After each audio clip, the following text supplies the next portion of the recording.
আমাদের জীবনের যে কোনো গুরুত্বপূর্ণ কাজে, যে কোনো গুরুত্বপূর্ণ সিদ্ধান্তে আমরা যদি চূড়ান্তভাবে সফলতা নিশ্চিত করতে চাই, তাহলে দুটি কাজ করতে হবে।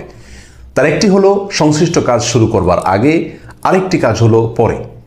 যে কোনো কাজ শুরু করার আগে একজন মুমিন আল্লাহ সুবহানাহু ওয়া তাআলার প্রতি পরিপূর্ণ আস্থা, পরিপূর্ণ ভরসা এবং তাওয়াক্কুল যদি করেন, তাহলে তিনি সে কাজে চূড়ান্তভাবে সফল কাম হবেন।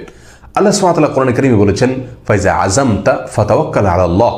যদি কোনো কাজ করার ব্যাপারে তুমি ভেবে চিন্তে সিদ্ধান্ত গ্রহণ করে থাকো, তাহলে আল্লাহ সুবহানাহু ওয়া তাআলার প্রতি ভরসা করো, আস্থা রাখো, তার প্রতি ন্যস্ত করো তোমার সংশ্লিষ্ট কাজের সফলতাকে।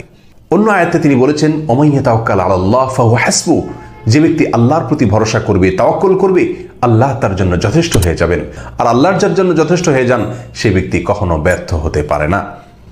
আর সংশ্লিষ্ট কাজ শেষ করার পরে যে কাজটি করতে হবে তা হলো, সে কাজের যেই ফলাফলই আসুক না কেন, সেই ফলাফলে সন্তুষ্ট থাকতে হবে। আল্লাহর ফয়সালায়, আল্লাহর সিদ্ধান্তে, আল্লাহর কাজার উপরে সম্পূর্ণরূপে যখন বান্দা রাজি থাকবে, সন্তুষ্ট থাকবে, আল্লাহ সুবহানাহু ওয়া তাআলা তাকে ওই কাজের উত্তম থেকে উত্তম পরিণাম দেখাবেন এবং সে দেখতে পাবে কিভাবে সে সৌভাগ্য অর্জন করছে। সুতরাং যে কোনো কাজ করার আগে এবং ভেবে চিন্তে পরামর্শ করে ইস্তেখারা করে সিদ্ধান্ত গ্রহণ করার পরে আল্লাহর প্রতি পরিপূর্ণ আস্থা রাখতে হবে, ভরসা রাখতে হবে, তাওয়াক্কুল করতে হবে এবং নিশ্চিত থাকতে হবে যে আল্লাহ সুবহানাহু ওয়া তাআলা আমার জন্য কল্যাণের ফয়সালা করবেন, কারণ আমি তার উপরে ভরসা করেছি।